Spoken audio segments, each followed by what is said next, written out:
la rééducation abdominale chez les femmes après Après accouchement. accouchement, d'accord, Voilà. d'accord. Ce sont eux qui sont concernés. Alors, pour après pouvoir, accouchement, voilà, on peut avoir pour du pouvoir, ventre. justement, pas on peut, on a le ventre. On a le ventre. On a le ventre. Mais dans certaines, j'ai vu dans certaines traditions, peut-être dans presque toutes les traditions africaines, j'en sais rien, mais il paraît que ça se masse. Oui. Sur le plan traditionnel, ça se masse. Tout à fait, tout à fait. Bon, Voilà. enfin, Ben, sur il le faut plan dire- scientifique, Voilà, il y a beaucoup de choses qui se disent. Ah. Alors, il faut dire que le ventre de la femme, en principe, tout le monde devrait avoir les abdominaux. Tout le monde, la femme comme les hommes. C'est pas forcément il faut faire, porter le fer, comme on le dit souvent, pour pouvoir l'avoir. Alors, une fois, vous imaginez un ballon gonflé et que vous collez du chewing-gum là-dessus. Plus le ballon gonfle, plus le chewing-gum s'étire. Et une fois que le ballon se dégonfle, qu'est-ce qui se passe? Le chewing-gum qui était distendu, il reste en statu quo. Il faut justement faire revenir, et voilà comment les abdominaux se comportent chez la femme enceinte. Au fur et à mesure qu'elle prend le volume, voilà pourquoi on parle de rééducation. Donc ça c'est une forme de gym, hein? Une forme de gym, loin de ce qu'on appelle massage. Parce qu'il faut vraiment nuancer, massage c'est pas la rééducation. La rééducation c'est une forme de gym, c'est des exercices qu'on soumet à cette femme-là après accouchement pour pouvoir retrouver, s'il faut dire, le ventre, un ventre initial. Voilà. D'accord. La rééducation abdominale postnatale, pourquoi? Parlons de son importance, docteur. Voilà, le pourquoi, justement pourquoi? Parce que le ventre se fragilise, le muscle, tout ça se fragilise, ça perd sa tonicité. Alors, il faut dire que le pourquoi, au-delà de ce que les femmes peuvent penser, parce que c'est vrai que le ventre également, on a besoin d'avoir un joli ventre. Mais au-delà de cela, il faut dire que l'importance de la rééducation, c'est surtout pour remettre en place le bon placement lombaire. Parce que toutes les femmes enceintes sont sujettes à la lombalgie. Alors, une fois que vous aurez déchargé, bien évidemment, pour le remettre en place, il faut faire la rééducation. Ça, c'est clair. Maintenant, c'est vrai, il faut avoir un joli ventre et tout, mais ça vient bien après. Mais l'important, c'est de remettre tout en place et d'éliminer cette pression interne qui tend à faire affaisser le ventre et le périnée. y a-t-il des conséquences, parce que je voulais parler d'abord de la... Bon, les conséquences, parler de la rééducation, peut-être ça sera une autre question avant que je n'envoie la mienne. Des conséquences?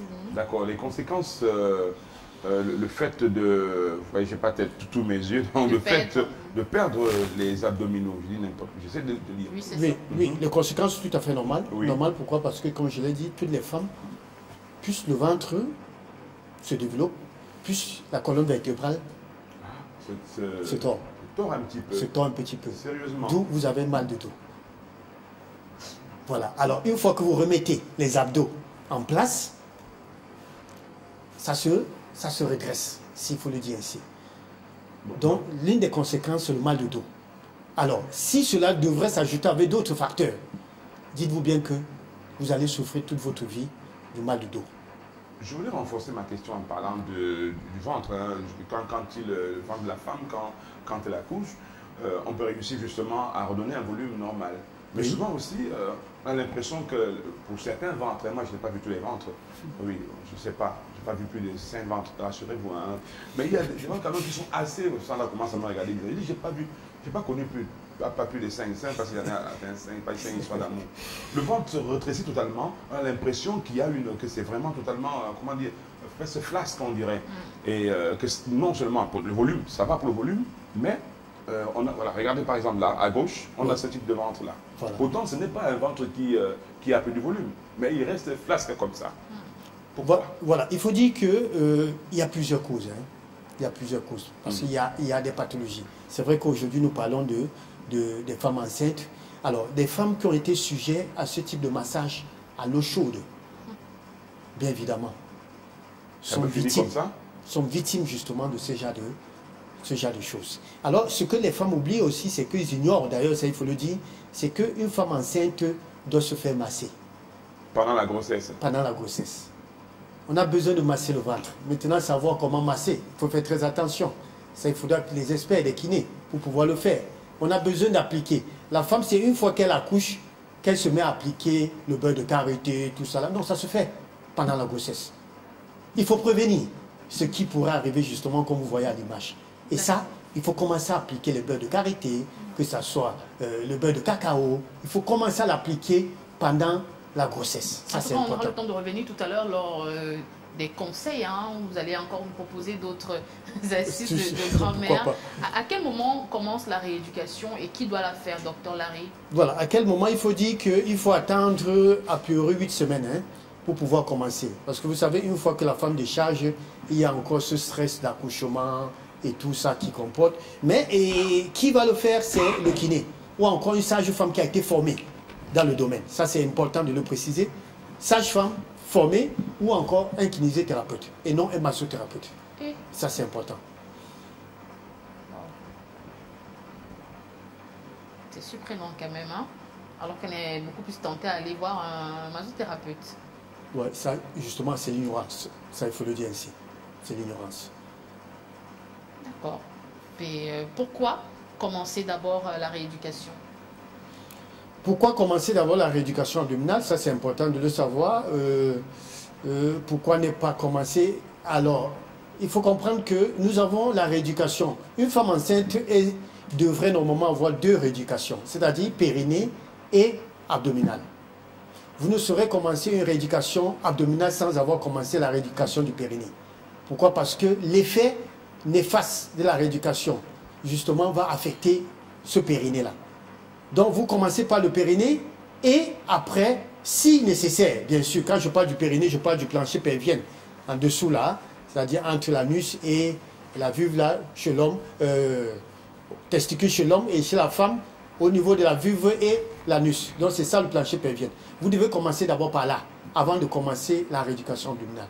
Pourquoi? Parce que si vous ne le faites pas, vous allez fragiliser autant pour moi, davantage cette zone-là et vous serez conséquent justement, vous serez sujet à ce qu'on appelle une incontinence urinaire ou encore la baisse des libidos, de plaisir. Et ça, je voudrais déjà le dire, pour ceux qui ne le font pas, même la menthe, comme j'ai suivi ce matin, même ces menthes-là ne pourront justement pas vous aider à pouvoir retrouver ce tonus sexuel. Tonus sexuel.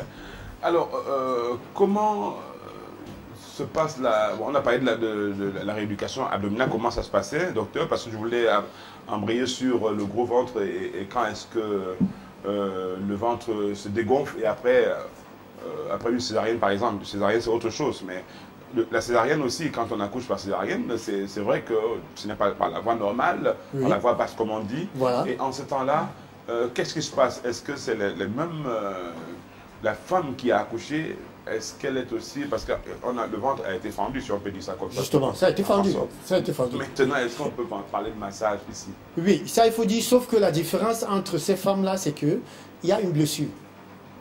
Il faut attendre aussi longtemps. Il y a un adage dit, si vous avez pu faire en 9 mois, il faut attendre de faire en 9 mois. Faire 9 mois, de faire en 9 mois. D'où on parle de la patience. Soyez patients pour ces femmes-là qui ont subi des césariennes. Alors, allez vous soumettre déjà au massage, c'est des risques pour vous. Surtout que quand on parle de césarienne, il y a eu ce qu'on appelle, on a cousu. Il y a les fils de suture. Alors, allez vous soumettre à la rééducation, c'est très dangereux parce que vous risquerez, pour ne pas dire, endommager et, si dans la mesure où vous possible, retourner au bloc. Donc, pour vous, beaucoup de patience. Il faut attendre que les choses puissent cicatriser, je voulais dire les blessures, puissent cicatriser afin de prétendre, s'il faut le dire ainsi, commencer la rééducation ou bien le massage. Ça, c'est important. Ok, docteur, parlons du bain vaginal et des massages à l'eau chaude. Voilà, et le grand Jason le disait, justement, dans cette il faut dire que ça varie selon des ennemis ou bien des contrées. Hein, où on masse jusqu'à nos jours, on le fait. Certains contrées le font aussi. C'est-à-dire massage avec l'eau chaude, on frappe avec on tape avec la serviette. Voilà. Il faut dire que cette pratique-là a des conséquences. Vous avez fait une différence tout à l'heure en parlant de voix basse et ceux qui ont subi des césariennes ou encore des déchirures et tout. Faites très attention. Pour vous qui avez suivi des césariennes ou bien des déchirures, c'est contre-indiqué. Parce que, avant de parler de massage à l'eau chaude, il y a ce qu'on appelle bain vaginal. Ça, c'est important. Son importance, c'est justement d'épurer, d'éliminer, de lutter contre la coagulation. Ça, c'est le stress d'accouchement. Ça permet de nettoyer en quelque sorte, comme disent ces grands-parents-là. Ça, c'est important. Mais il faut savoir comment le faire. C'est tout simplement l'eau chaude. Un bain de sel, vous vous asseyez au-dessus. Ne plongez pas l'anus à l'intérieur de la bassine. C'est la vapeur qui monte. On s'assoit comment, docteur? C'est comme un bidet, c'est-à-dire au-dessus, une chaise, et la bassine est en dessous. Cette vapeur-là qui monte, ça c'est bon, ça fait du bien. Alors, une fois après avoir fait, vous allez vous soumettre à ce massage-là. Et ce n'est pas le degré d'eau chaude. Faites très attention, sinon ce que vous avez vu à l'image là, après votre ventre, vraiment, je sais comment qualifier. Ça fait peur. Alors, c'est l'eau, je voudrais dire tiède, voilà, comme vous le voyez à l'image là, tiède, parce que les femmes qui sont soumises à ce genre de ventre, une fois que ces hommes-là les voient, à lever de la vie, parfois ils peuvent même fuir.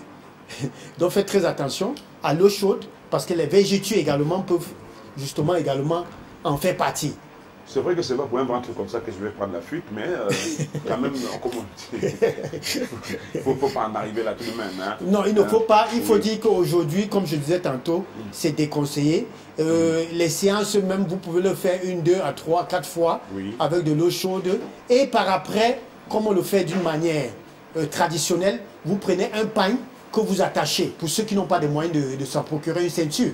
Il y a des ceintures. Alors, vous attachez avec le pagne. Sauf que ce n'est pas pour un jour, ce n'est pas pour 2 jours. Il faut respecter les prescriptions. Vous attachez et ça c'est bon, ça refait partie le ventre. Mais au-delà de ça, il faut connaître comment rééduquer le ventre. Et rééduquer le ventre, ça passe par des exercices de respiration. Ça c'est important. Docteur, il y a plusieurs femmes qui ont carrément perdu leur chéri à cause du ventre. Voilà, c'est ce que je disais tout à l'heure. Et le grand Dieu me dit, il ne pourra pas fuir. C'est une réalité. Ben voilà, voilà que c'est une femme qui le dit. Ben voilà. Certains se plaignent. Non, mais pourquoi ton ventre est devenu comme ça? Ben voilà. C'est pourquoi elles sont tentées. Hein, la chirurgie esthétique. Esthétique, bien sûr, bien sûr. Oui, elles sont tentées. Ben, je dis simplement que c'est pas vous le dites à la télé, mais est-ce que si mon ventre... Si je vous aime déjà et que vous vous déshabillez, moi je constate ça. Mais je vais continuer à vous aimer. Pourquoi je vais vous... mais parce qu'il y a un changement. Il y a déjà un bidon. Et après, le ventre... Je vous ai parlé des seins flasques, les seins tombés et tout. Hein. Moi, je n'ai pas un problème par rapport à ça. Je ne vous dis pas que je me suis fait un festival de seins comme ça. Mais simplement que je ne trouverais pas... Moi, je pourrais pas... Qu'est-ce qui vous intéresse? C'est plutôt... Non. Même là-bas aussi, ça peut être même flasque aussi. Mais je veux dire, je ne partirai pas pour un aussi petit problème physique. Bon, en tout cas, c'est moi, hein, je le dis, je prends la responsabilité, je suis pas en train... Bon, maintenant, il faut avoir un ventre plat, faites le vôtre, il n'y a pas de problème, d'accord? On ne peut même pas le voir, mais ça va. Ah non, mais dis donc, le ventre totalement plat, c'est déjà ça. Voilà. Maman, ta mari, il faut excuser, hein, c'est pour confirmer que vraiment tu as fait la bonne fille, quoi, tu as... Hein? Ok. Donc, docteur, vous voyez, son ventre est totalement plat. Et je ne sais pas comment elle fait. Est-ce qu'il y a une dernière question? Est-ce qu'il y en a qui retrouvent le ventre de manière naturelle, sans qu'il y ait massage, rien du tout? Oui, ça il faut dire que on est unique, hein, il faut dire qu'on est unique. Voilà. Il y a des femmes qui font même 2, 3, 4 enfants sans toutefois développer le ventre. Ça il faut le dire, il faut le reconnaître. Mais il y a combien de femmes ainsi? Le bas qui blesse, c'est justement que quand vous vous accouchez, au lieu de vous soumettre à ce qu'on appelle une remise en forme, encore une rééducation, c'est vous qui commencez à boire la bière. Puisque vous avez pris congé, pendant on disait, le chéri disait que non, tu ne bois pas l'alcool. Une fois avoir libéré, il dit, chéri, j'ai déchargé, je veux boire. Alors, qu'est-ce que vous attendez à quoi? Quand vous buvez la bière, mais ça va donner du ventre. Et quand ça donne du ventre, il serait difficile de pouvoir y remédier. Ça, il faut le dire ainsi. Parce qu'il y a un autre mode de vie, justement, qui accompagne ce développement du ventre chez les femmes après accouchement. Oh, docteur, on est édifié à chaque fois que vous passez nous voir. Quand on parle là de rééducation abdominale, je crois qu'on est presque complet pour aujourd'hui. Hein. C'est vrai que si vous voulez en savoir plus, on a les contacts du docteur au bas de l'écran. Sandra, vous savez bien les donner aussi de manière vocale. Oui, 2 numéros de téléphone, 6 99 64 57 59, 6 75 42 47 91 et 2 numéros du docteur Stéphane Nguemi, hein, que vous pouvez joindre à tout moment pour vos problèmes de